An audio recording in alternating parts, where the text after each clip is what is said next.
right. Shabbat shalom. Shabbat shalom. Shabbat shalom. We are back. Oh, yeah. Continuing with our look at the triennial Torah portion. We today are going to be looking at Shemot, Exodus, chapter 5, starting with the first verse, going through into chapter 6, and to the 13th verse. Exodus 5, 1 through 6 and 13. And this week's portion will be entitled, Let My People Go! Exclamation point. Let my people go. Alright, so we're going to go ahead and get right into it. Over here, I'm going to go ahead and put up for us Exodus chapter 5. We'll go ahead and read. Let's just read. Let's read through chapter. Let's read the whole thing. Let's read the whole thing, and then we'll just go ahead and talk about it. So let me go ahead and pull that up here. We'll read the whole thing. Exodus chapter 5 through Exodus chapter 6 and 13. 6, 13. That's interesting. Just like the room that Yossi was born in. Wow. We're reading up 6:13. That was the room you was born in? Yes. What? I don't know why you knew that. Alright, let's see. Exodus 5 and You 1. was really born in 613. Yes, the room. Yes, room number I mean, isn't that 6. the commandments in the Torah? Yes, exactly. Huh? Yeah. Why didn't you make that known to me that he was born in the... You never knew that? No, I didn't know that. Wow. I didn't know what room we was in. I never knew.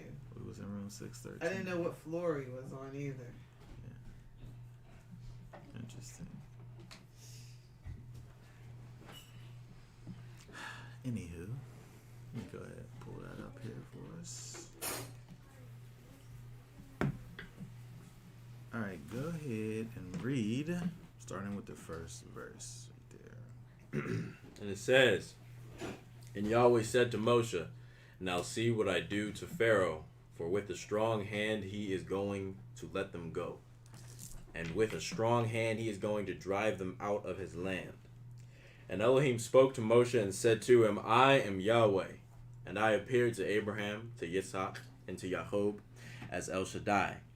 And by my name Yahweh was I not known to them. And I also established my covenant with them to give them the land of Canaan, the land of their sojournings, in which they have sojourned. And I have also heard the groaning of the children of Israel, whom the Mitzrites are enslaving, and I have remembered my covenant. Say therefore to the children of Israel, I am Yahweh, and I shall bring you out from under the burdens of the Mitzrites. That's chapter 6. Oh, wait. Chapter 5. I'm like, wait a second, what is you reading? All right, chapter 5. Yes, very It good. says, And afterwards Moshe and Aaron went in and said to Pharaoh, Thus said Yahweh, Elohim of Israel, Let my people go, so that they celebrate a festival to me in the wilderness.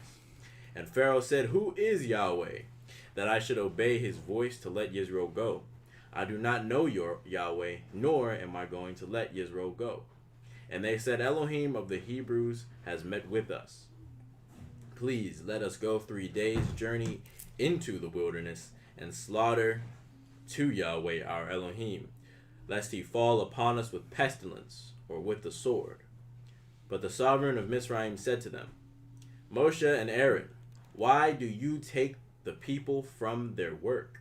get back to your burdens.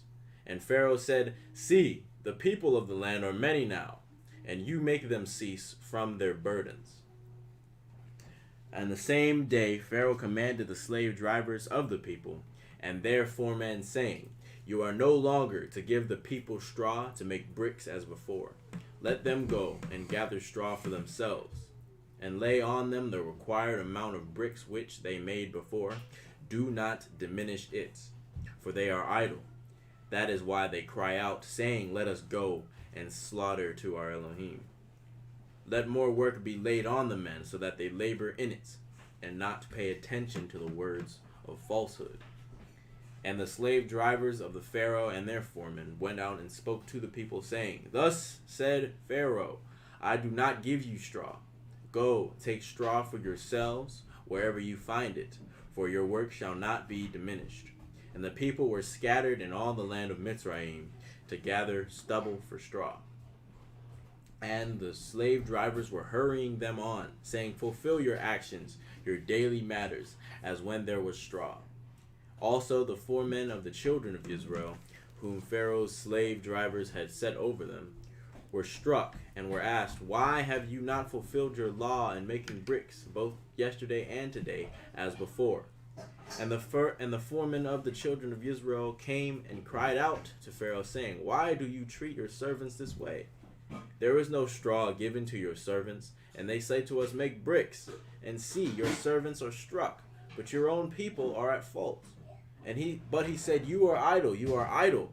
That is why you say, Let us go and slaughter to Yahweh. So now go work, and straw is not given to you, but deliver the amount of bricks. And the foreman of the children of Israel saw that they were in trouble after it was said, You are not to diminish your daily amount of bricks. And when they came out from Pharaoh, they met Moshe and Aaron, who stood there to meet them. And they said, Let Yahweh look on you and judge, because you have made us loathsome in the eyes of Pharaoh and in the eyes of his servants, to give a sword in their hand to kill us. And Moshe returned to Yahweh and said, Yahweh, why have you done evil to this people? Why did you send me? For ever since I came to Pharaoh to speak in your name, he has done evil to this people, and you have not delivered your people at all. And then we go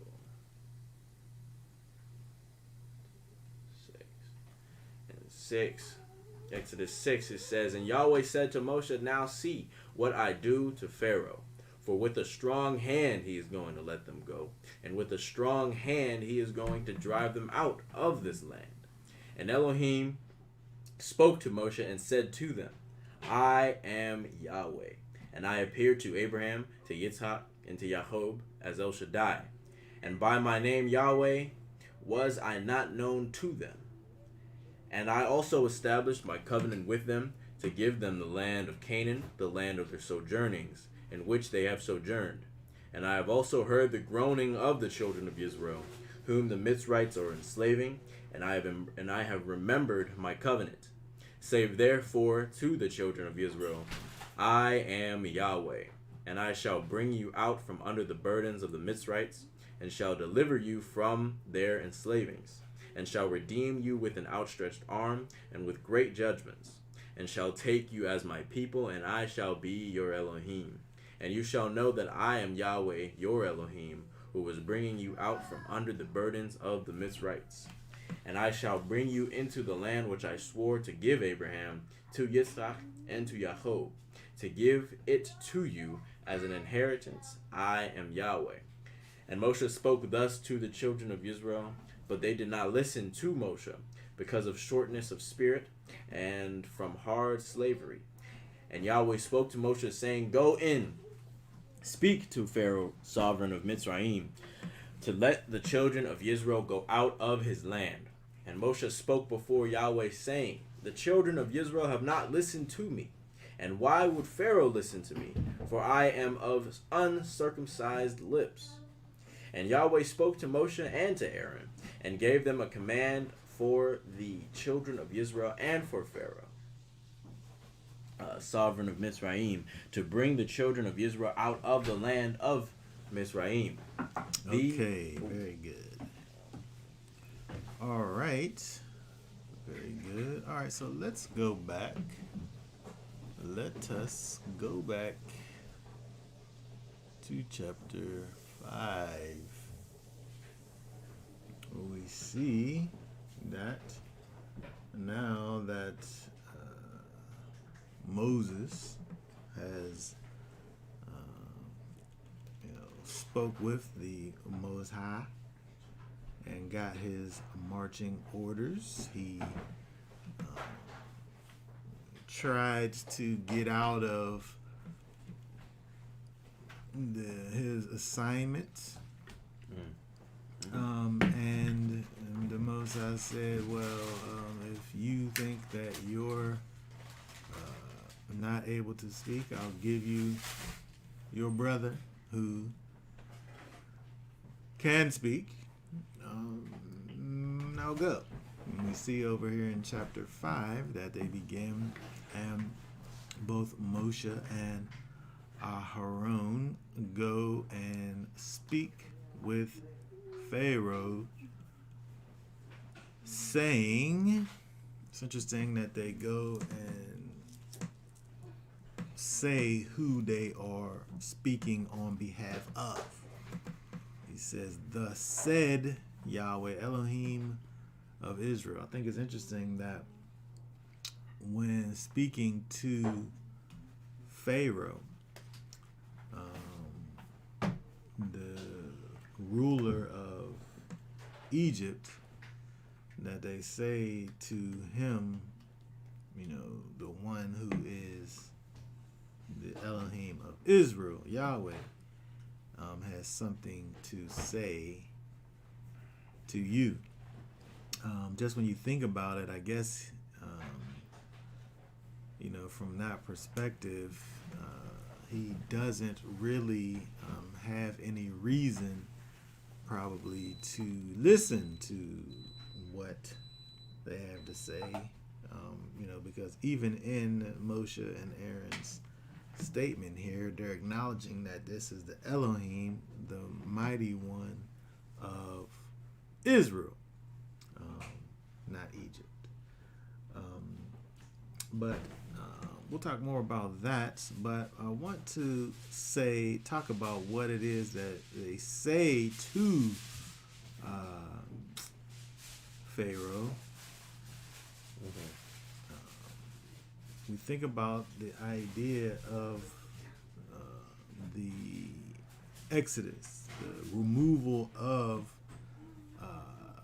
Israel from Egypt. The message is to let my people go, so that they celebrate a festival unto me in the wilderness. The message is to let my people go so that, right? So something has to happen. It's an important part of this whole situation to remember is that the Most High is commissioning for Israel to be released from the clutches of Pharaoh in Mitzrayim, so that they may celebrate a festival to Yahweh in the wilderness. Let's look at this here a moment here.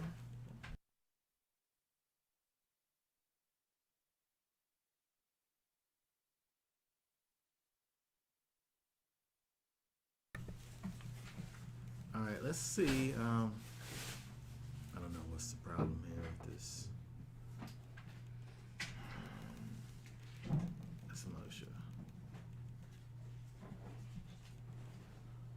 Hold on one second here. Let me pull up for us the scriptures again. For whatever reason, it's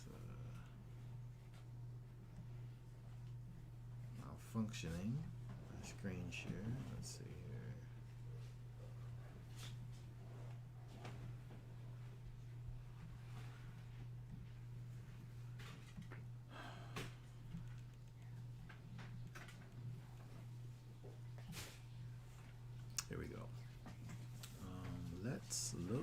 at, let's see here. I want to look at, it says, let my people go so that they celebrate a festival. I want to look at this word here. Verse 1. So that this says hold a feast. This word is chagag. Chagag. Chagag, which means properly to move in a circle. That is to march in a sacred procession, to observe a festival, by implication to be giddy, celebrate, dance, keep or hold a solemn feast, holiday, to reel to and fro. It's interesting when we think about the idea of celebrating. It has a lot of these things attached with it when we celebrate, right? We make noises, we may jump around, we get happy about the thing that we're celebrating. And so when we think about, this celebration, this festival, it's connected to what it is that the Most High is requiring of Israel in regards to, this. When we look at this first sentence over here, he's speaking to Pharaoh, and the command to let my people go is to Pharaoh. But there's something to be done by the people that are let go, which is to celebrate a festival, to dance and celebrate with giddiness, reeling to and fro unto the Most High, right? He, when you think about giddy, right, you think about happiness, right? He don't want for the people to somberly go and come before him, right? He's wanting for Israel to happily and rejoicefully come before him in the wilderness where he is, right? And so it's interesting that when we think about this,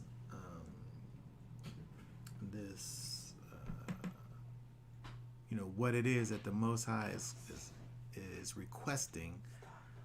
When we think about the idea of, what people today call waking up, right? People today think about the idea of waking up, right? In the morning, or like you talk about the spirit. Nah, quote unquote, not like in the AM. Not in the AM, but just quote unquote, right? But when you think about it, if we was to think about that in regards to Exodus chapter 5 and verse 1, quote unquote, waking up ain't nothing but let my people go.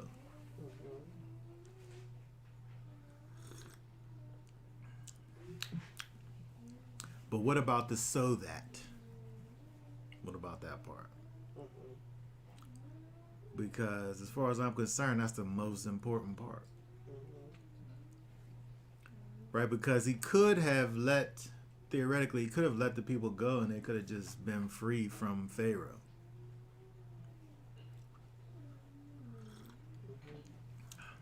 Dramatic pause.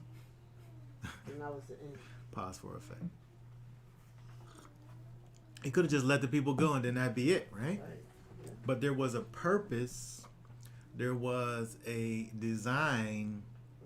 There was a reason why he said for Israel to be let go from Pharaoh out of Egypt so that they might celebrate a festival to me.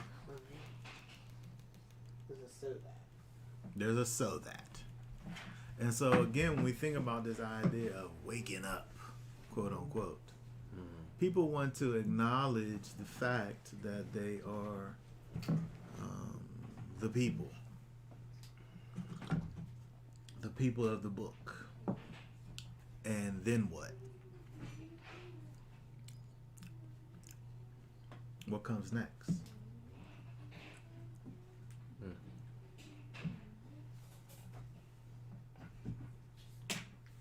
The thing that comes next is here. Let's look at it. Let's go look at a couple verses here, because we're able to see what the purpose is.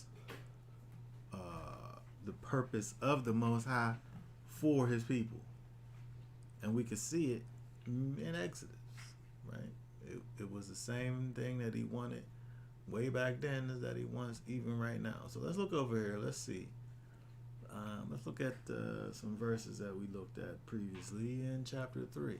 Chapter 3, read 7 through 9.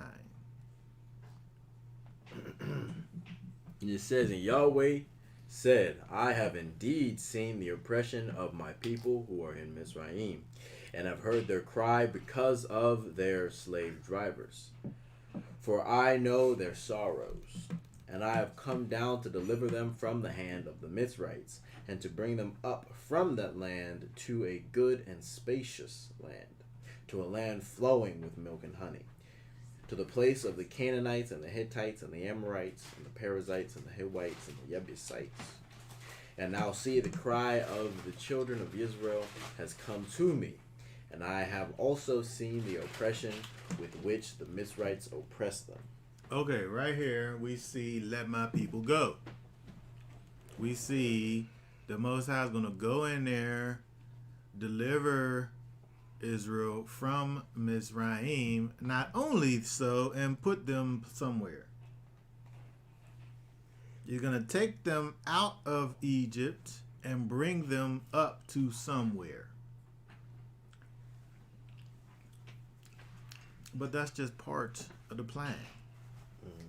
It's just part of the plan. Let's look at chapter 4. Chapter 4, 22. 22.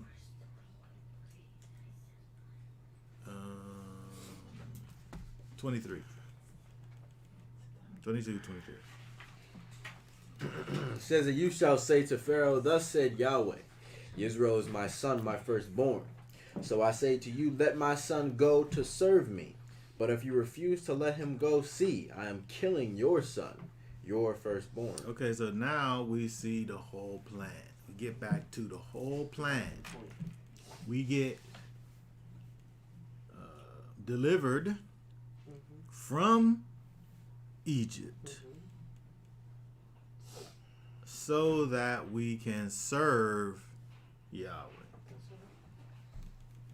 He said back in chapter 5, he said, let my people go so that they celebrate a festival to me in the wilderness.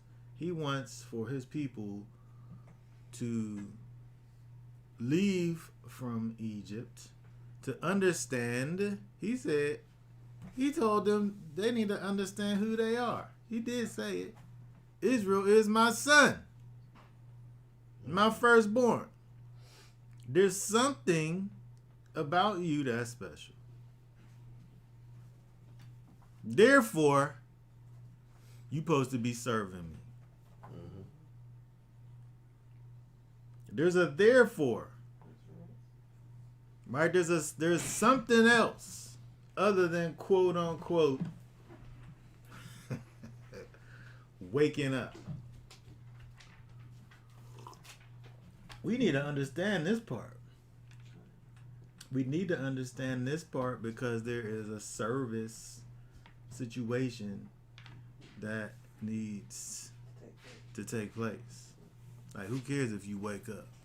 Like, people wake up every day. I'm saying now I'm talking back to the AM waking up. People wake up every day and don't do a thing. They just wake up and just exist. They just are. They just be. And you ain't did nothing. You ain't created a thing. You ain't did a productive thing in your whole life. You just woke up. That's all you did was wake up. But what is your divine purpose? What's your divine purpose? He said, so that they could celebrate a festival to me in the wilderness, so they could serve me. Serving the Most High. Service to Elohim. That's your divine purpose. What does it say over here? To be woke within itself is truly not enough. If you depend on being woke alone, you are almost guaranteed to go back to sleep. That's true. Shabbat shalom. He said Shabbat shalom. Yes, it's just because that's a whole message right there. Right? Because if all you're doing is moving from one state of consciousness to another with no direction, no purpose, then you might as well just be asleep. And so this is the point. The Most High said to Pharaoh, let my people go so that they're able to do something that's unto me. Right? Let's look at this word.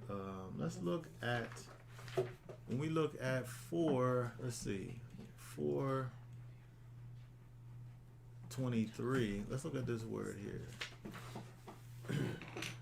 Serve, which is abad. Serve, which is abad. This word here means to work, by implication, to serve, right? To till, to enslave, to be, keep in bondage, to be bondman, bond service, compel, do dress. All of these things that deal with your actions that are connected to one whom you are serving. Okay? When we think about Israel and then this state in Exodus chapter 5, they are abiding Pharaoh. They're serving Pharaoh. They're serving the ideas of Egypt. Okay? And so the Most High wants to stop them from serving Pharaoh, release Israel from Pharaoh's grip, and then refocus the intents of Israel towards himself. Let's look further at this word here, abad. Let's see if I have the ancients here connected to this so that we could just look at it on here. Scroll. Here we go. Here we are. Here, abad. Abad. This is an interesting word picture here. Abad, to serve. This word has an ein, which is an eye. Right? The bait, which is the tent floor plan. And the dalet, which is the tent door flap. And so this word deals with, oh, look at this. Look at what this says here. A work performed or made for another out of obligation is an interesting way to look at the idea of serving. But we also think about the idea that when we look at this word here, abad, we see there is an intimacy when we think about the eye, right? When I'm talking to you, I'm looking you in your eye, right? And I'm dealing with you intensely, right? There's a knowledge of you in me as I'm dealing with you, right? So I have this knowledge, this sight of the whole house.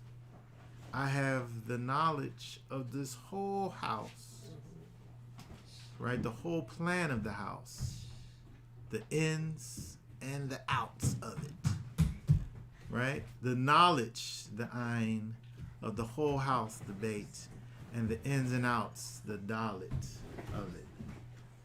Servitude. And so when we think about the idea of the knowledge of the whole house of the Most High and the ins and outs of the Most High, right? This is what we think about when we think about the idea of our service to Him. Think about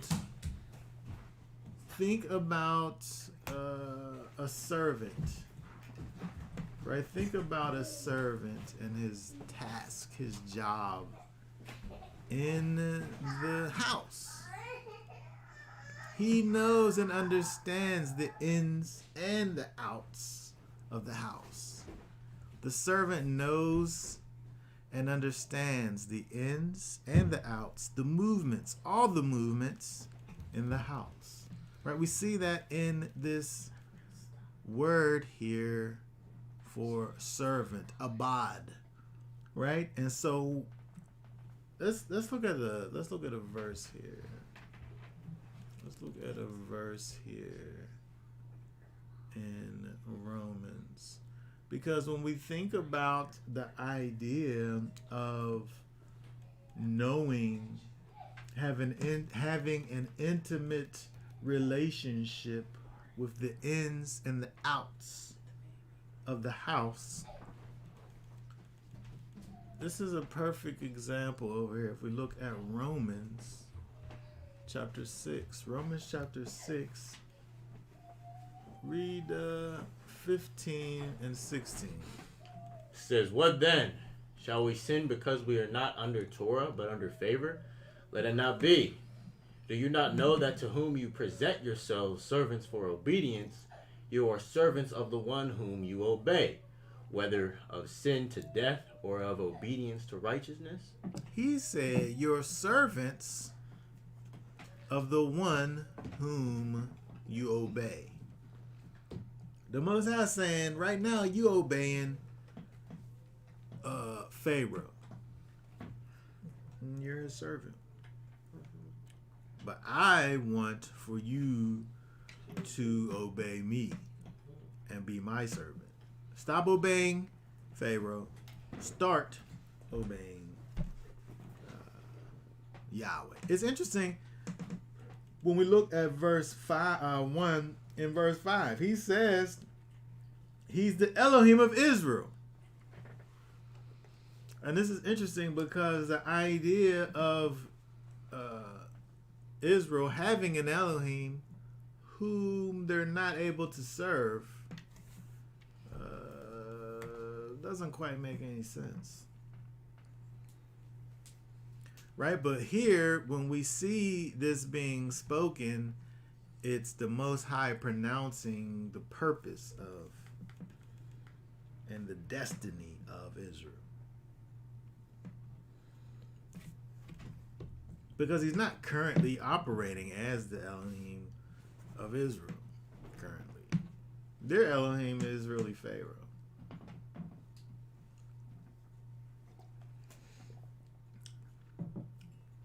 And they belong to Pharaoh. There needs to be a transference of ownership. And this is another thing that we think about whenever we talk about this idea of quote unquote waking up. How you gonna wake up, quote unquote, and you never had no transference of ownership? That's one of the key important things that happens with the deliverance of Israel from Egypt. Is the transference of ownership.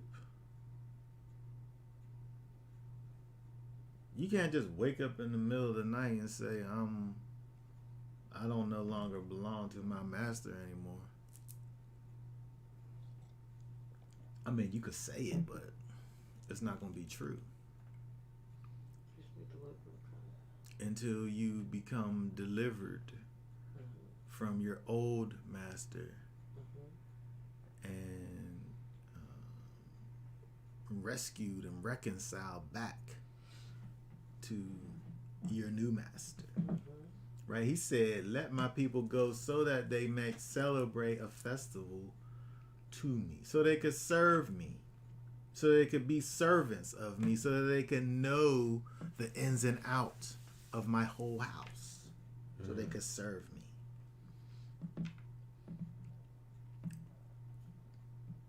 Because again, we think about Romans over here, you're a servant to the one that you obey. And so that means when you quote unquote wake up, you need to have stopped obeying your old master. You need to have started to obey a different master.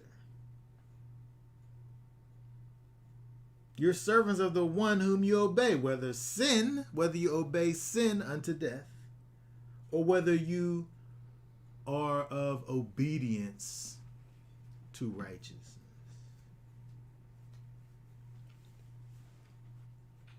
And so when we think about this idea of serving the Most High, the service,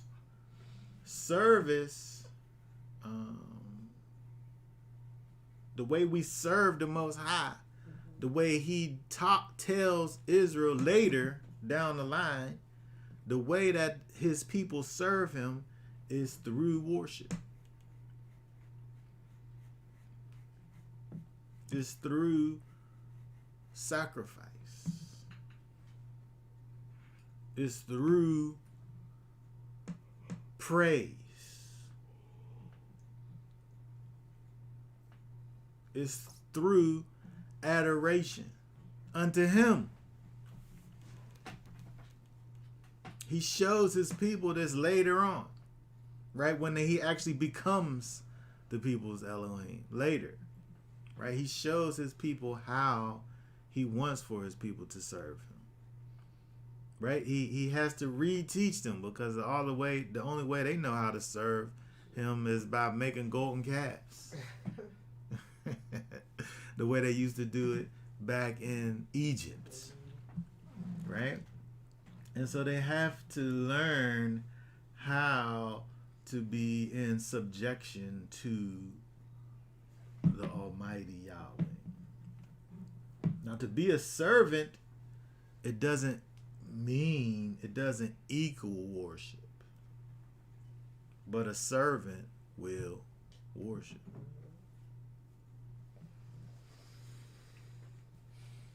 right? A servant serves his master. A servant serves his master and he works for him. And the servant knows. A servant knows his master. Right? The servant knows his master. Let's go back to Exodus. Right? Because this is another thing that we think about when we think about the idea of these quote unquote woken up people. A servant knows his master. So you ain't gonna be sitting up here lying on the master, saying what he like. Meanwhile, he don't even like that. Saying what he don't like. Meanwhile, he be liking that stuff like chicken. No, I know you did not just. You got it. Like chicken. Yeah, like meat and chicken. He liked that stuff. That's why he put it in his worship. I'm just saying. Alright. So let me go back over here. You got it.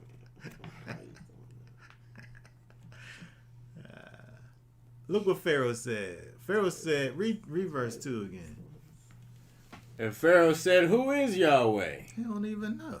that I should obey his voice to let Yisrael I mean, he go?" ain't wrong, though. He ain't wrong. You sitting up here saying to me, Yahweh, Elohim of Israel said, and he like, well, who's that? Mm-hmm. Who is that I should obey his voice and let go Israel? I do not know Yahweh, nor am I going to let Israel go. He's not letting them go because he don't know who Yahweh is. He don't know him. He don't serve him. As a matter of fact, Israel don't serve him either. Israel, Yahweh trying to get Israel out of there so that they could serve him. But let's look at this here because this is important. This is important. In verse 2, he said, who is Yahweh? I do not know who that is. He said, what is lo? He said, lo yada. Love you there.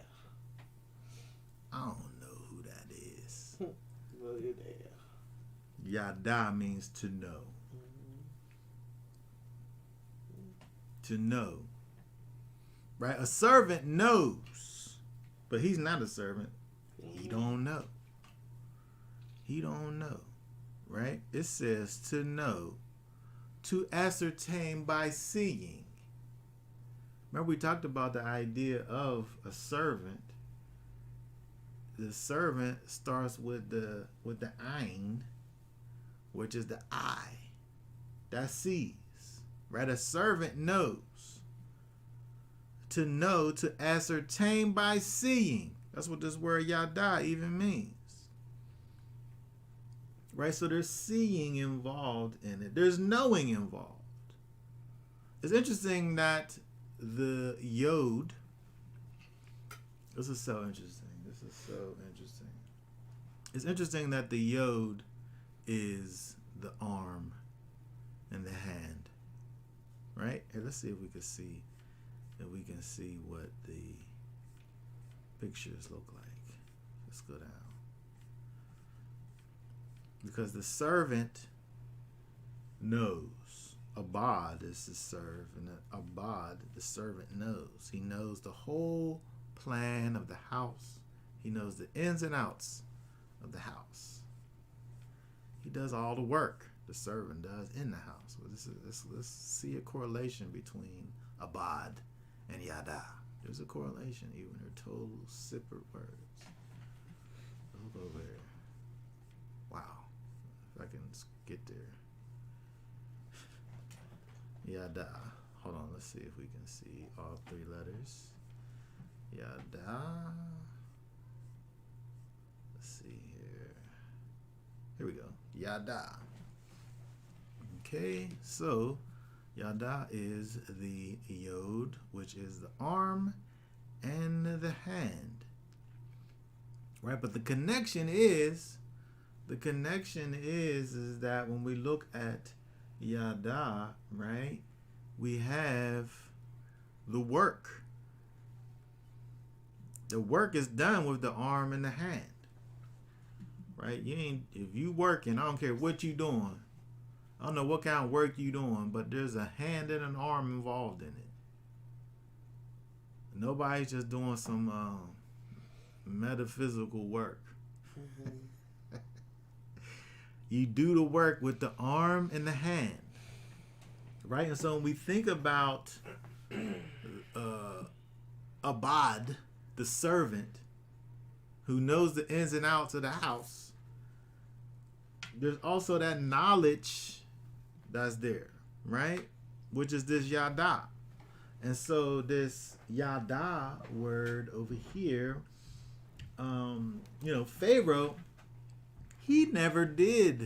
Pharaoh never did the work that moves the in and out. Moves through the in and out door flap to be able to see. Here, let me see. My thing here. Pharaoh never took his arm. He never took his arm and moved away the door flap so that he could see. Right? The door flap was there for Pharaoh, and then he never took his arm over and moved it so that he could see was what? Right? To know the secrets, right? The secrets behind the door flap. And he never did this to see the secrets. But that's what the Yada looks like, right? Is that arm reaching across and moving the door flap and seeing and making eye contact with the Most High. He said, who is the Most High? He don't have no knowledge of the Most High. Therefore, he don't have no fear of the Most High. Therefore, he could care less about what Moses is saying when he say, let Yahweh, the Elohim of Israel, said, let my people go. So, because they got an appointment where they could get giddy and dance. Side note, that word Chagag makes an argument for some things. I'm just saying. No, not every Shabbat. It makes an argument for some things. I'm just saying.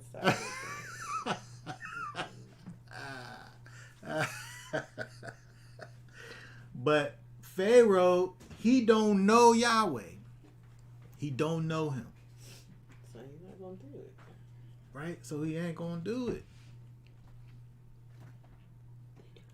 But what we have to understand is that a key point for his people, like we see what Pharaoh ain't gonna do and why, because he don't know who the Most High is.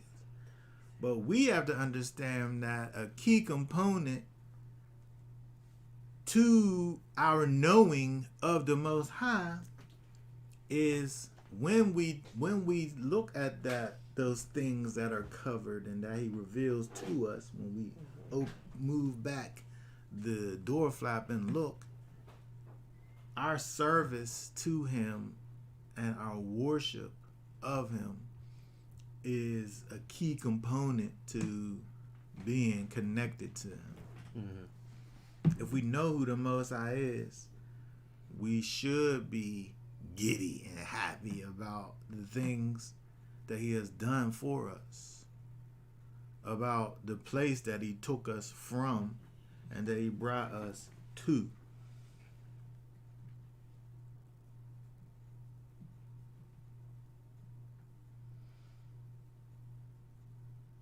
He has a purpose for his people, which is not only deliverance from Pharaoh, but service to him. And so it's interesting that we see how Pharaoh then reacts to this, the knowledge of the purpose of the people. He said, first of all, these is my people. I'm going to do with them whatever I want to do with them. But look at what he do, though. Look at what he does. Because we know that he don't have intimate knowledge of who the Most High is. But what he does see is that there's creeping in some things that are interfering with the intimate knowledge that his people, Israel, has with him. The people, his people, have an intimate knowledge with him, Pharaoh. And they supposed to be serving Pharaoh. And so here comes this Moses person and this Aharon person, and they sitting up here talking about what they talking about. He got issues with that. So let's look down. Oh, hold on. Let's see what our comments are over here. What does it say here? But not so with you, rather the one who is greater among you, let him, because as the younger, and the one who is governing as the one who serves.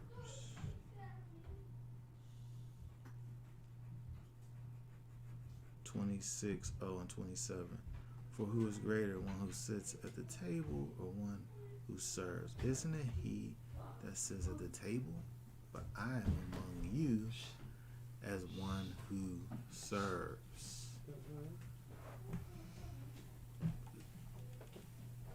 If I was to think about these verses over here and to correlate them along with what I'm saying, is the fact that people want to talk about sitting at the table.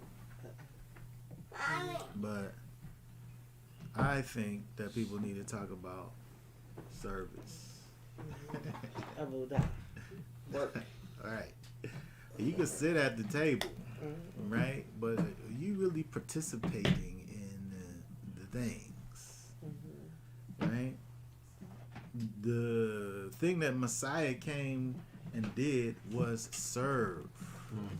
He came and served. The last thing he did with his disciples was serve. He said, if you can't let me serve you, you can't even be my disciple. He said to them, to his disciples. And Peter was like, nah, you could just wash my whole body then. You trying to just wash my feet. You talking about serve. Listen, you could just wash my everything then. Serve me to the utmost.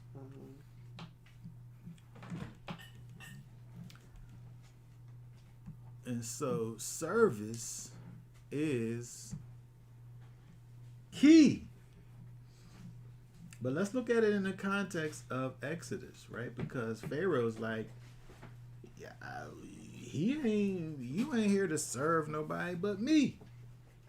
You want to be served. But go down, let's go back over here because he's saying some interesting things in regards to himself that also apply to our service to the Most High.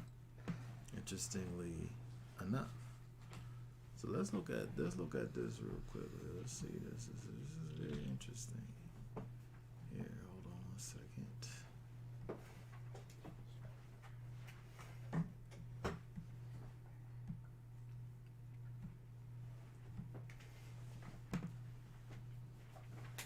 Let's go over to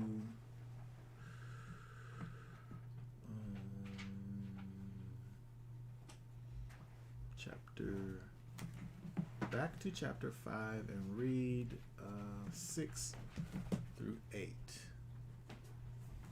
And it says, in the same day, Pharaoh commanded the slave drivers of the people and their foremen, saying, "You are no longer to give the people straw to make bricks as before. Let them go and gather straw for themselves, and lay on them the required amount of bricks which they made before. Do not diminish it, for they are idle. That is why they cry out, saying, "Let us go and slaughter to our Elohim." He said, y'all people got too much time on your hands. Y'all sitting around idle. What this word mean? What this word mean? Hold on a second here. Rafa, to slacken, abate, cease, consume, fail, faint, feeble, forsake, idle, leave, let alone. You sitting around here doing nothing, obviously, because you got time to think about leaving from around here and serving somebody else instead of me. That's what Pharaoh like. You got all this idle time. That's why. For they are idle. That is why they cry out saying, let us go.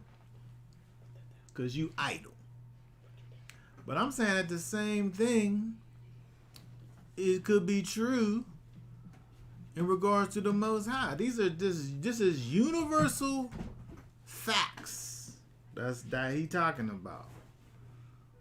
Just like when we looked over there in Romans, it said, whoever you serve, whoever you obedient to, that's who you are serving to. That's just a universal truth. The same thing is true with what Pharaoh's sitting up here talking about with these people. If you supposed to be putting your attentions towards the Most High and your purpose, and you ain't doing that, and you idle, not doing anything, then you gonna find something else to put your attentions to instead of the purposes and the will of the Most High. Pharaoh knew what he was talking about over here. He said that's why you sitting up here talking about this other God, the God of the Hebrews of Israel. Because remember, right now, Pharaoh's the God of Israel.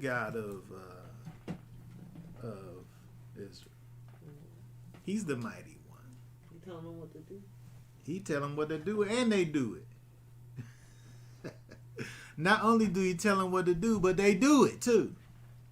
So he said, "You got too much time on your hand. Let me bring more focus to your situation over here."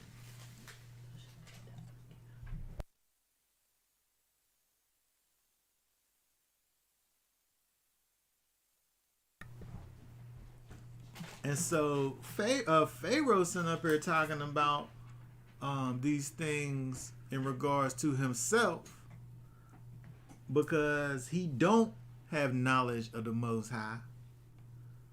But what he does have and what he wants to maintain is that Israel has knowledge of him and fear of him and have their whole lives be focused on him. So he said, you idle. And so therefore, you need to be doing more work. My work that I say for you to be doing. So he have his taskmasters drive them even harder. And so it's interesting. Look at this. Look at this. It's so interesting when we look at this. And Pharaoh's talking. But we could take these same words and apply them to a life under any master. And in our situation, we're talking about our master, Messiah. Right? Because read verse 9. Says, let more work be laid on the men so that they labor in it and not pay attention to words of falsehood. He's saying this stuff. He like, man, don't even pay no attention to this foolishness. You ain't going nowhere. You ain't going nowhere. And you mine. Right? Because at this point in the game, these people is equivalent to the people who want to just say, oh yeah, I'm the people and I'm woke now and I know that I'm the people. And then they never had no transfer of ownership. Moses walking there, let my people go, thus says the God of Israel. Meanwhile, the God of Israel here is Pharaoh.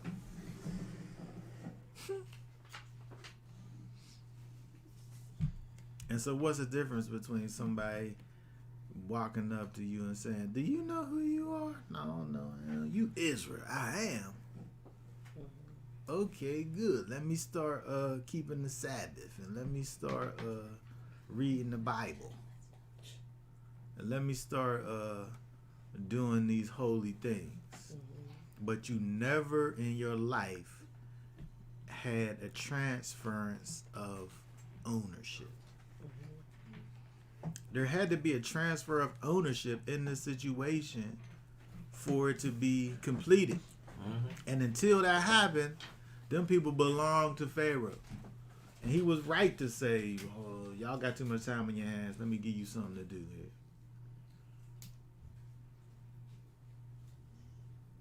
And then they didn't have no choice but to do it. They did it. They did what he said. It's funny. It seemed like they obeyed Pharaoh more than they obeyed They obeyed him like a mug. They did. Then whenever they came under the Most High, he said, don't go out and don't go out on the Sabbath and gather the stuff. And they went outside looking for it. Like, where is it at? That's interesting that you say that, because when you think about Romans, and we'll talk about in terms of you, the servant of the one who you obey, them people said, whatever you say, I'll do. And then he said something, and then they ain't do it. Meanwhile, over here, let Pharaoh say something. These taskmasters say something, and they don't make do it. bricks without straw. They made them bricks without straw. They sat right there. He said, you sit right over there where I tell you to, and you do that work until I say for you to stop doing it. You had a quota, and you better keep that quota, whether you got straw or no. Or else see what happened to you. Because their master was in fact Pharaoh.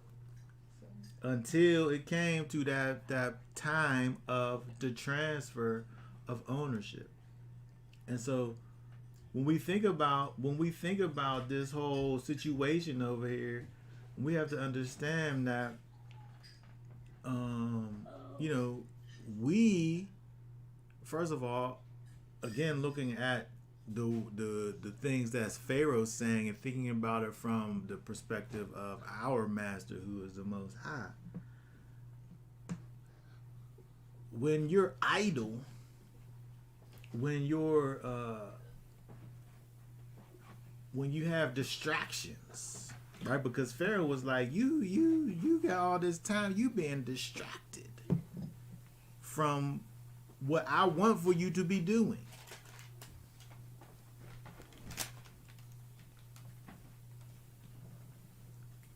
Pharaoh wanted to occupy the mind and the body of the people. He might have had their body, but their mind was wandering with this whole I want to be let go from here thing. Their mind was distracted. And so he had to put more strain on the body so that he was able to rein in the mind. He wanted to distract the people and express his dominance over them. What did it say over here? Cain saying you are Hebrew without it crossing over physically, mentally, and spiritually is an oxymoron. Yes, exactly. It is exactly that. Because when we think about what that is, what's happening here, is in fact, you can't. Messiah says you can't have two masters. You can't have two masters. You can only have one. Right? Mm-hmm. And so, in order for you to have another master and you already got one, the one got to come and overthrow the other master so that, that could be your master. And so let's go over to the next chapter and look at, what we see over here, because, this we see the necessity. When we look at what goes on in the chapter, we see the necessity for the Most High to come in and step in, because he just puts it out there and says, well, tell Pharaoh to let my people go so that they could go worship me. And then, when that happens, Pharaoh is like, nah, that's not how this is going to go. And then so Pharaoh, now, Pharaoh really thought he was so. And so now is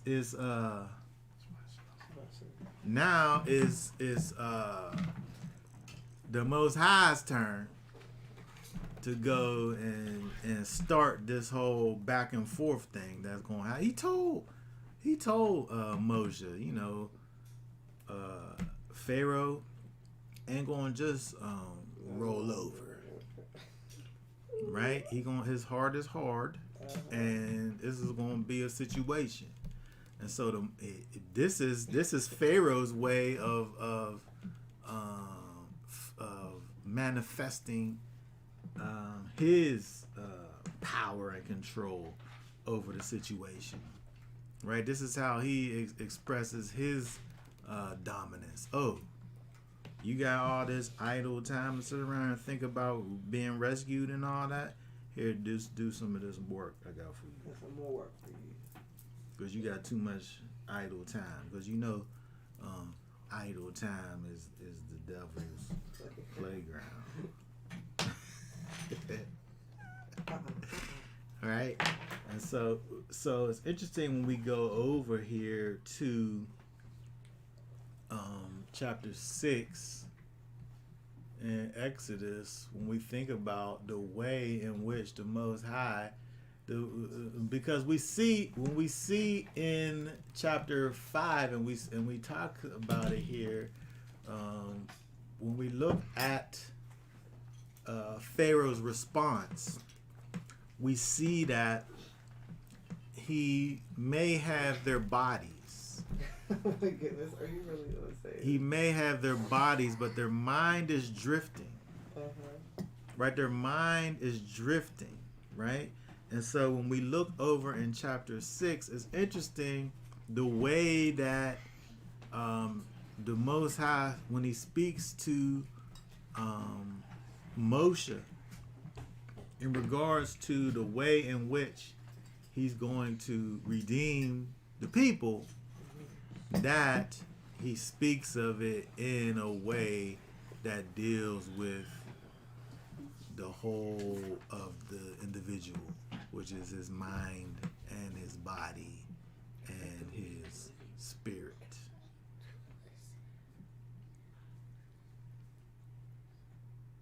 So let's go over to chapter 6 and read again. I'm sorry, but I don't know why you said it like that. I just was thinking about that one. What? That, I don't know, that guy, the warrior guy or whatever. A warrior guy. He said they might take our lives, but they can't take our freedom or something like that. What are you talking about? Is that Mel Gibson? I don't know. Oh, you talking about What's the name of that movie? Something Heart. Oh, Braveheart. I don't know why when you said that. I don't know why you thought said about their that. mind. They had their bodies, but their minds were drifting. I didn't even know you even seen that movie. I never So saw that gruesome. movie. That's like just the scene. No, you seen it. I never saw that movie. No, I never saw that's it. Like the main. That's the main. That's thing why, that because it was happens. on the commercials or something. I think you seen That's it. the iconic line I in think that you whole seen it. movie. I think you've seen it. Without a true earnest transfer, it is more convenient to obey Pharaoh than Yah. This makes the service of Yah Elohim that much greater. Without a true earnest transfer, it is more convenient. Yeah, I guess when you think about the idea of, well, I think that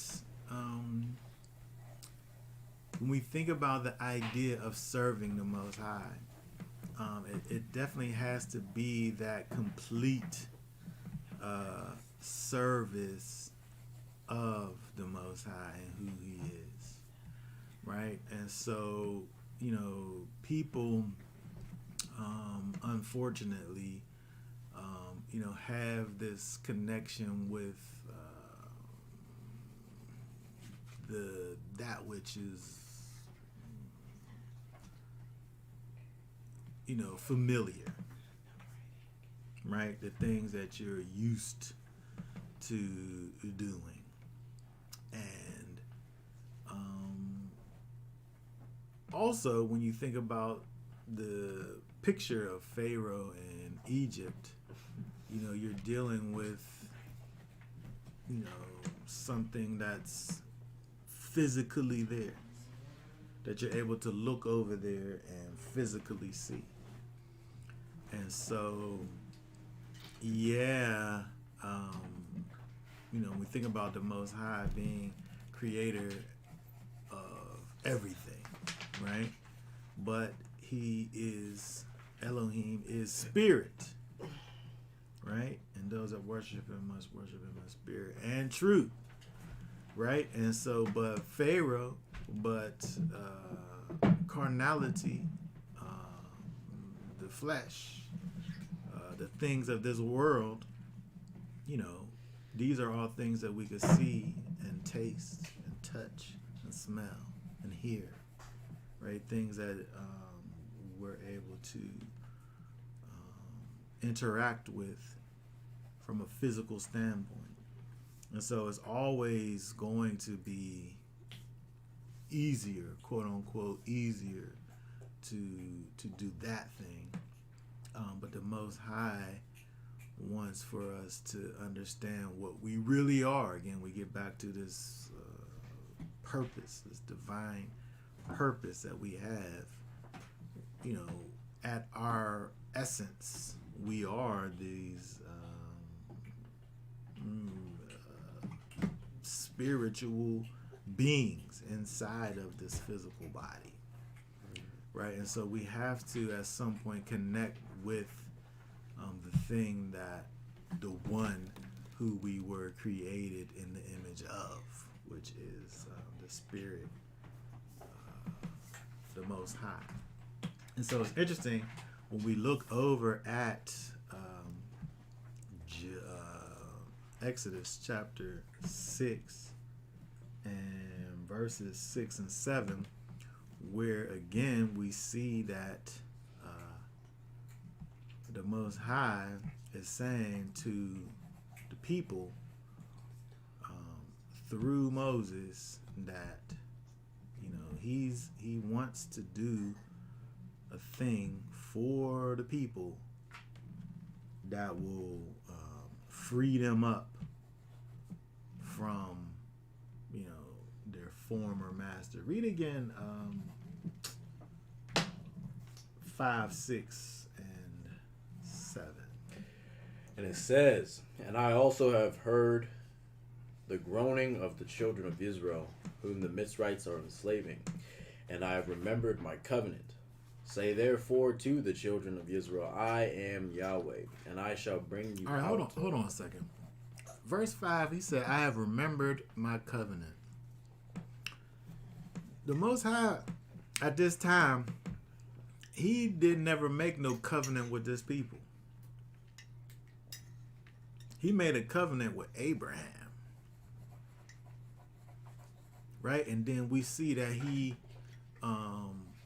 doubles down on the covenant that he made with Abraham, with Isaac, and with Jacob. And so there's something to come for the children of Israel. It's interesting that these people don't, their identity is connected to their forefather. Isn't it funny that when you talk to, like, if you was to talk to some of your peoples, then you sometimes don't have your own identity. You're just the whatever your relationship is to the people. Yeah, that always happens in the hood.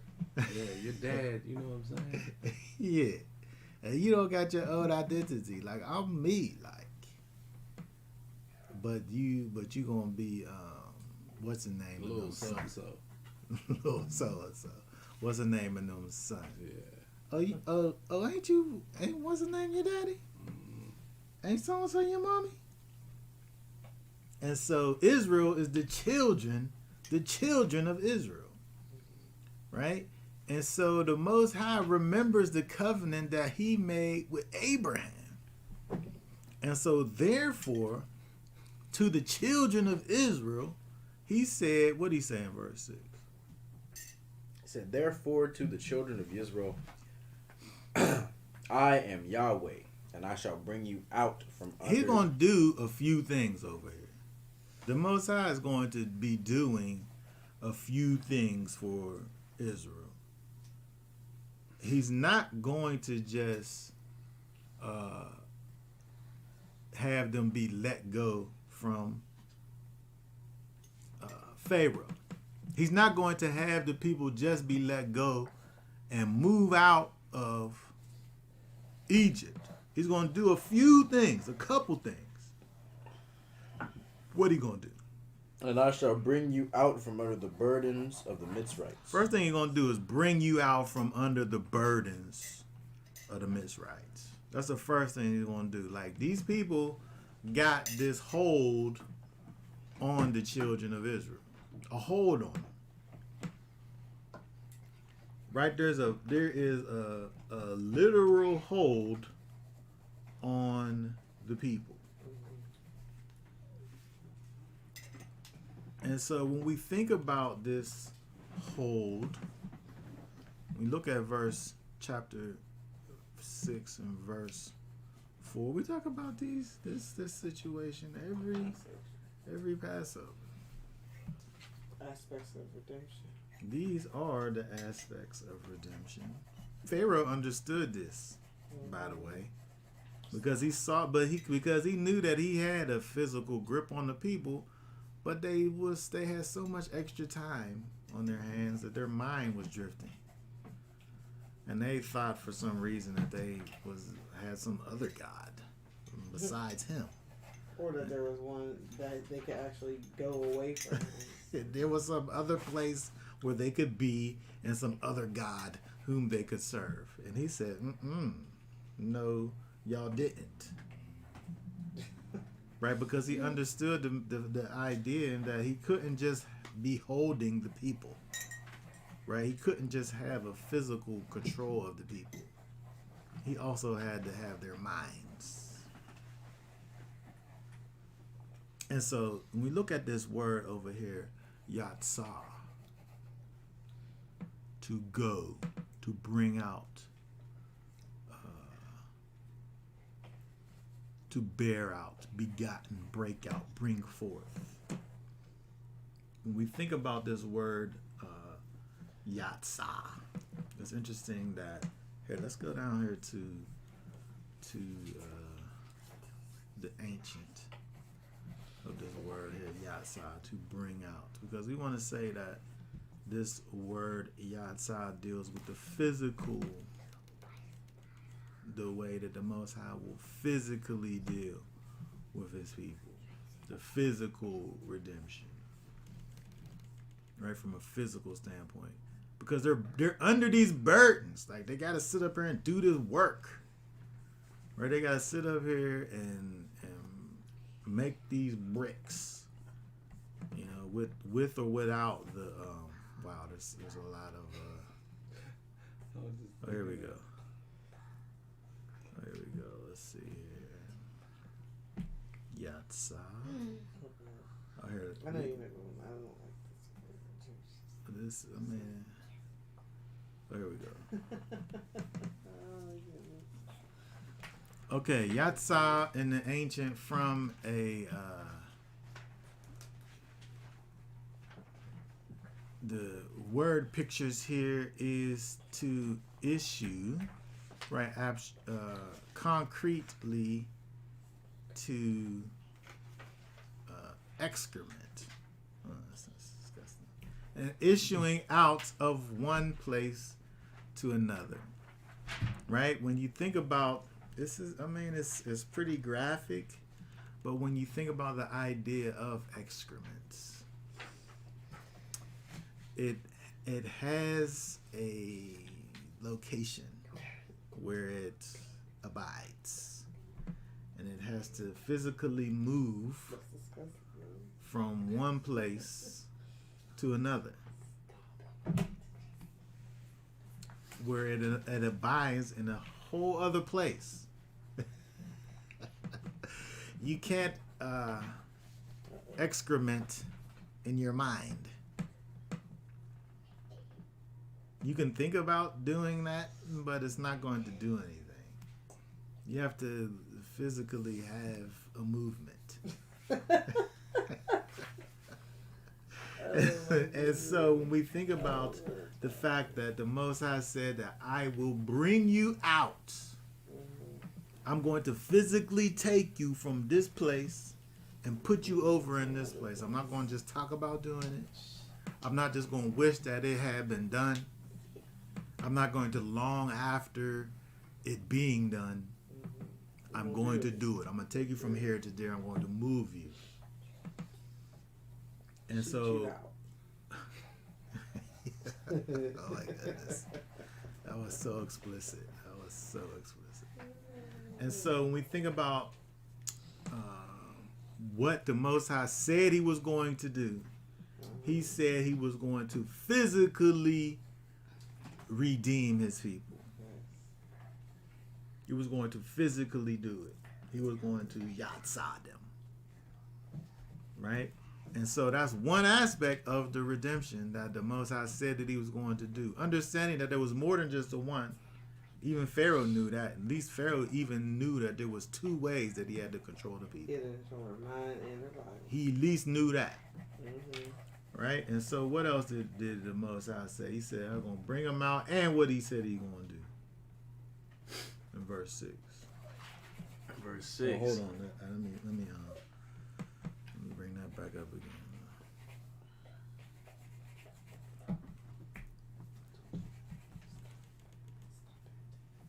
Let's see here.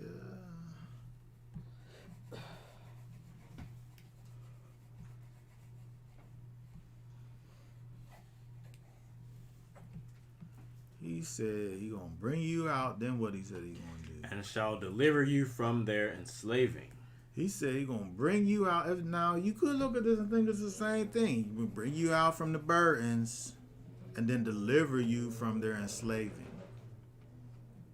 Right, but when we think about this other part, right, this is he takes it to the level that Pharaoh's at, and then beyond here he increases it.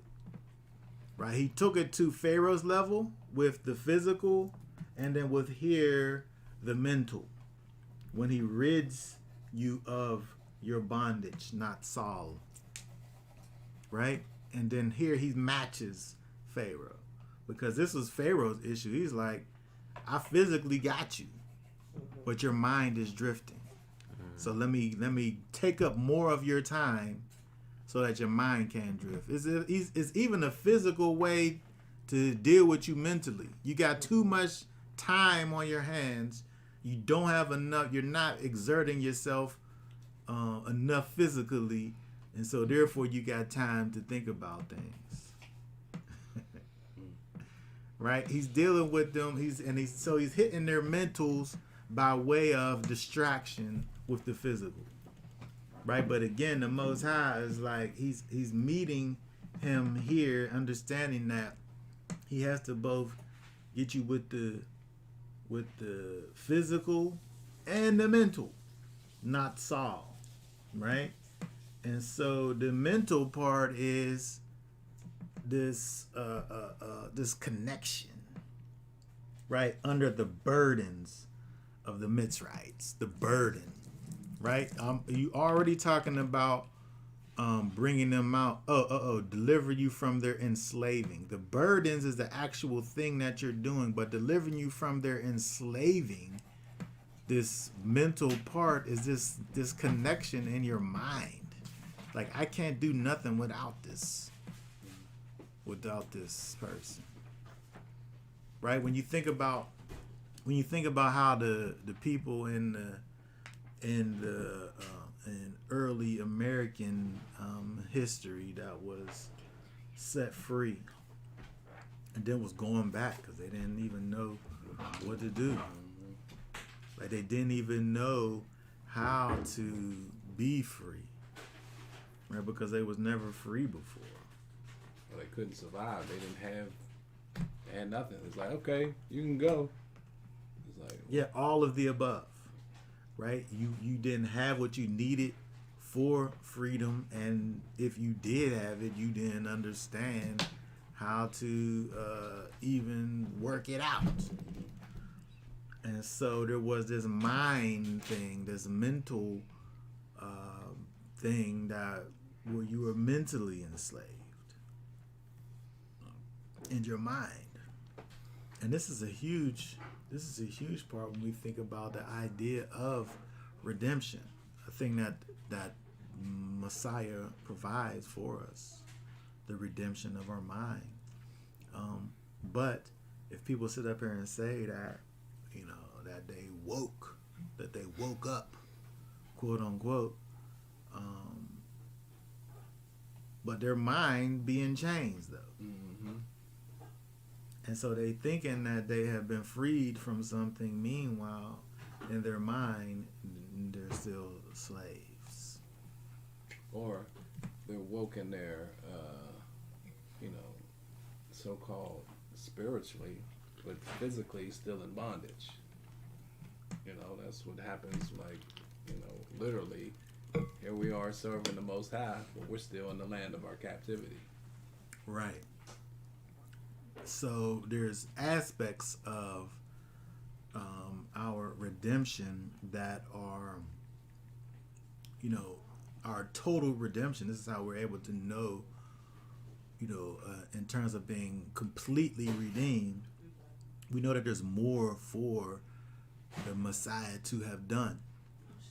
Because not only does he want to free us in our minds and in our spirits, but he also wants to physically take us and put us in our land, right? And so there's a part of our total redemption that is missing.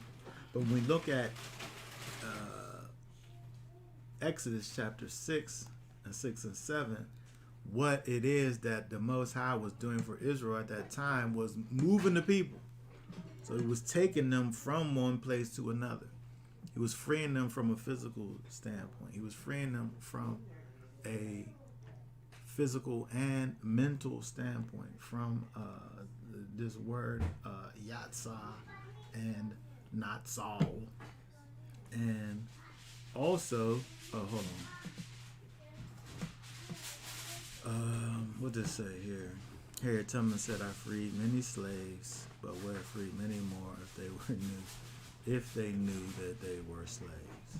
Mm-hmm. Harriet Tubman. And so when we look over here at chapter 6 and verse, hold on a second. Verse 6, we said that he bring you out, deliver you from their enslaving. And then what's this here? What else he said? And shall redeem you with an outstretched arm and with great judgments. And so he will redeem you with an outstretched arm and great judgments. When we think about the fact that we're talking about redemption, and then he uses the word redeem over here, it causes you to think about, he tells you right here, he redeemed you with what? With an outstretched arm and great judgment. This is an area where the Most High literally reaches into the situation and touches it. So what did he do when he reached in and touched it? This is the death angel. Right? This is the miracles that he enacted. And so the last thing that he did was the Passover lamb. And so what we're talking about here is the actual act of redemption where the people was literally bought. There was a transaction that was made where they went from one ruler to another. And so this is another key component, because you could go from one place to another, and you could be in your mind and say, I'm free, ain't nobody holding me. Meanwhile, you still literally in somebody still got control of you, because you still got a master, and you still got to serve that master. But the Most High is saying that I'm going to take you, I'm going to put you over here, I'm telling you in your mind what's what. You're able to understand who I am and who you are. And then I'm actually going to sever ties with your old master and then bind you to me. And so we need that actual act of redemption to happen, that he does by reaching his hand in and physically intervening in a situation. We think about Messiah. He is the arm of Yahweh. And the way that we are redeemed by his blood is him physically reaching in and dealing with his people. Yes, sir. And providing a literal way for us to receive redemption, where he literally buys us and pays a literal price for us. Right, so far we have the physical redemption, we have the mental redemption, we have the actual act of redeeming. And so far when we think about Pharaoh, I don't know what price he paid for the people initially.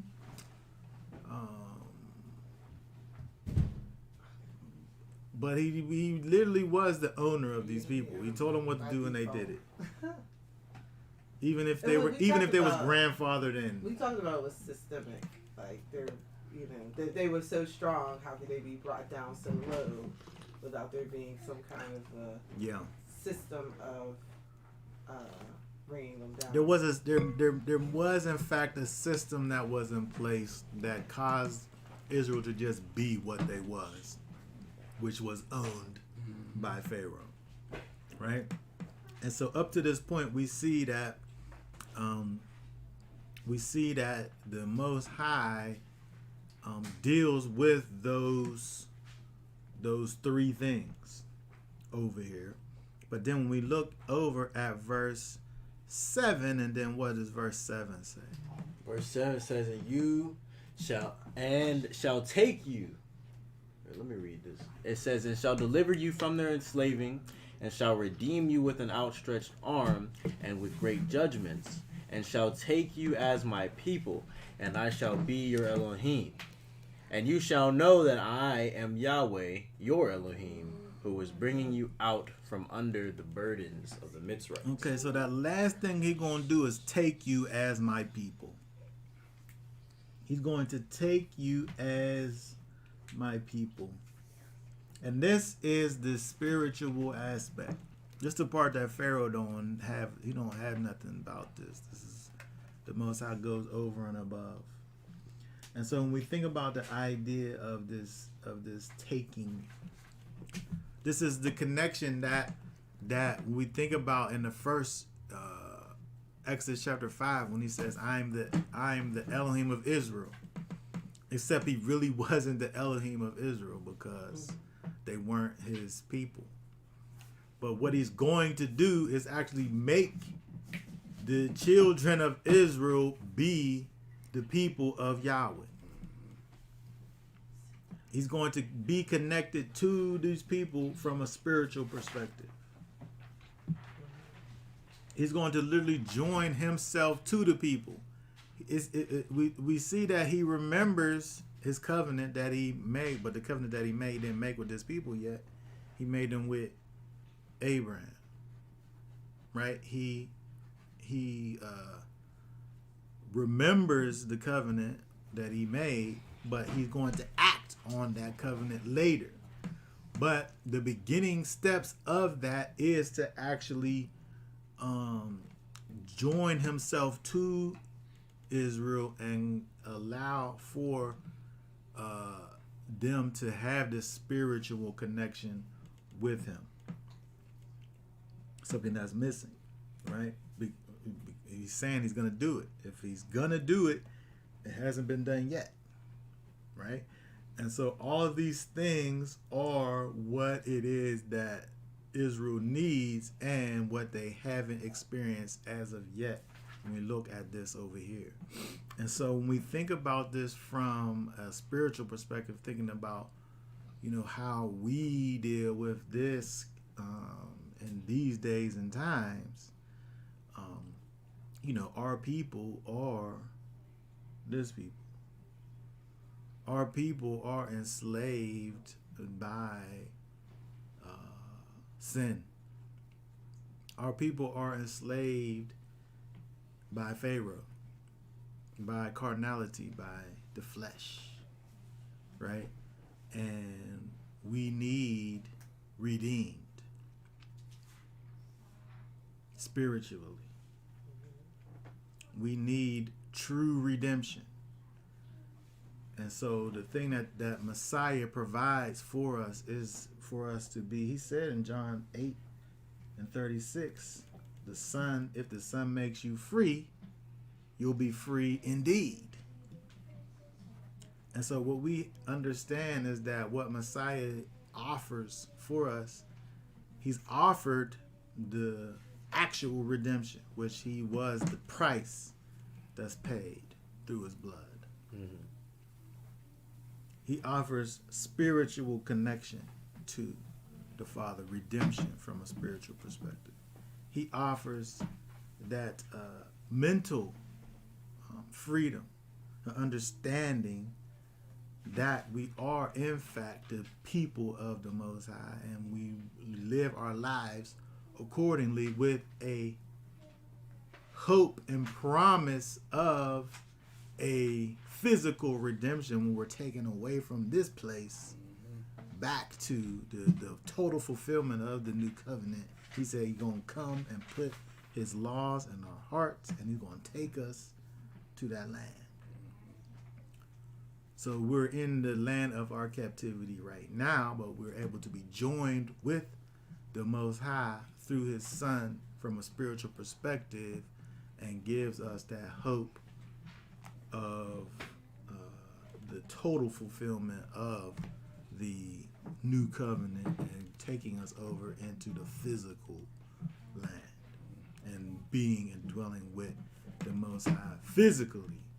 Now we can deal with him from a spiritual perspective, when we can live and be where we are.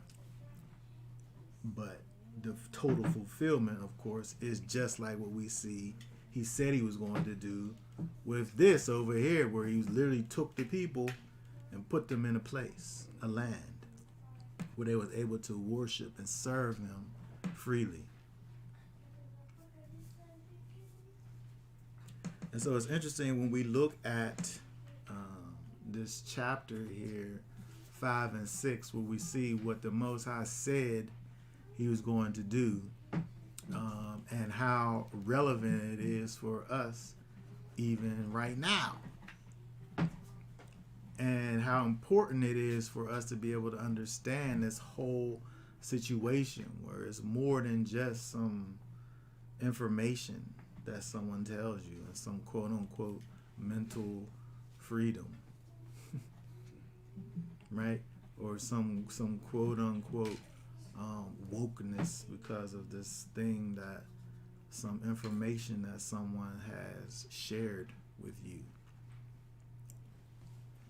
Because we have to take into account, like it said all the way back in chapter 5, this idea of service, this idea of intimate knowledge that we have with the Most High, which affects the way in which we live, the things, every single thing that we do, right? That we are servants of the Most High, who in turn serve his kingdom. And so it's interesting that when we look at these verses over here in chapter 5 and chapter 6, we're able to look at Pharaoh's actions and even be able to understand better and more the way the Most High deals with his people, where we have to be able to get to the place of removing distractions from our lives. If there's some time, you got time to be thinking about moving on for the Most High, then you got too much time. Yeah. You got too much time. All right. And so we have to be able to get to the place where we're able to have a life and live a life that is constantly moving in a direction that the Most High will have for you to be moving in.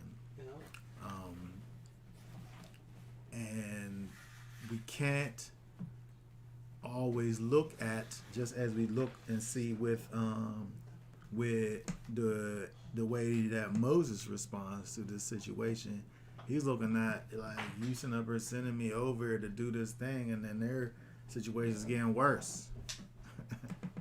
And so, we might be set on a path that the Most High is sending us, and on the way there, the road is rocky, right? And then all of these things happen. Moses could have been like, man, this can't be right, because this ain't even going the way that he said it was going to go. I mean, it is going the way that he said it's going to go, but It maybe got worse, though.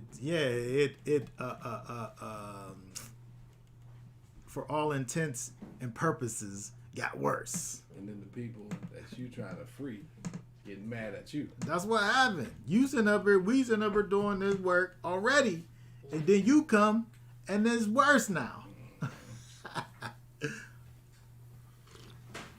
But never doubt the Creator, right? You can't never doubt him, because all we're looking at is a part. And when we look at the whole, we're able to see that this is just part of the journey. It just goes down, will come back up again, right? Just a part of the situation. And so we have to be able to keep focus on what it is that the Most High has for us to keep our focus on, which is the kingdom. That's different for everybody.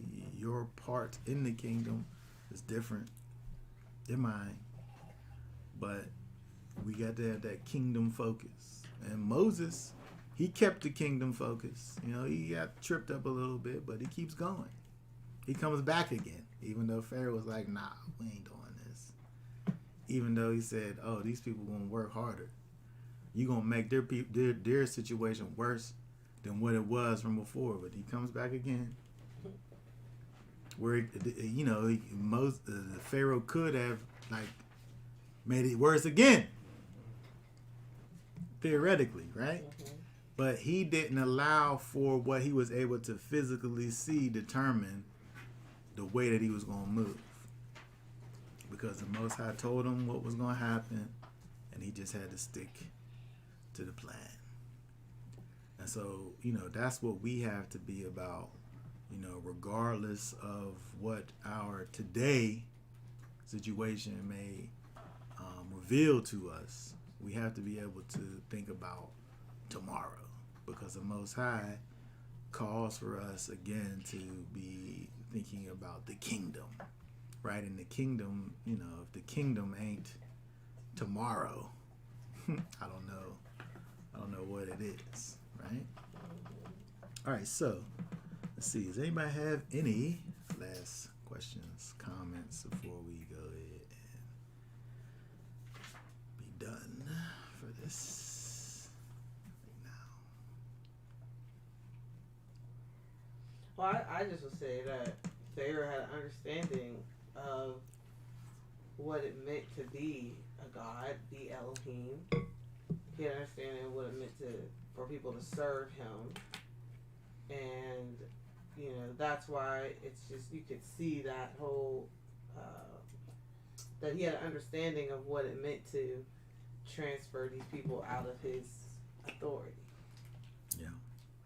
So that's really interesting to be brought out in this Torah portion. Yeah. And these are basic ideas. These are basic ideas that we have to be able to understand if we want to be able to free from even ourselves. Right. That is not just about one aspect of the situation. Right? This thing is multifaceted, and you can't just one day wake up, quote unquote, and say, I'm going to be this, without dealing with your current master. That master has to be overthrown by Yeshua HaMashiach. That reminds me, I know people don't like Kirk Franklin, but that Kirk Franklin song, What song is that? where it sound like they're breaking up, basically, What song you talking about? The song,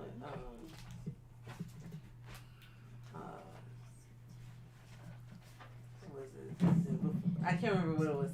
Was it Hello something? Hello, fear. Oh, Hello Fear. Sorry. There's something I need to explain. I think I gotta go back and hear that, because I don't know the whole. Well, the it's whole he's saying story. goodbye. Yes. Goodbye, fear. He's breaking up with fear. Oh, okay, Breaking right, up. yeah. Okay, I get it. Yeah. As long as he breaks up with fear and then gets in a relationship with Messiah, then that's good. Yeah. Because then the next one is Hello, Grace. Hello, Grace. he broke up with fear. Okay, good. You know what I'm saying? All right, because there's multiple steps involved here. Okay, very good. All right, so that being said, for now, we'll say Shabbat Shalom. Shabbat Shalom. Y'all willing, everybody enjoys the rest of your Shabbat. And y'all willing, we'll be back on next Shabbat. Shabbat Shalom. Shabbat Shalom. Shabbat Shalom. Shabbat Shalom.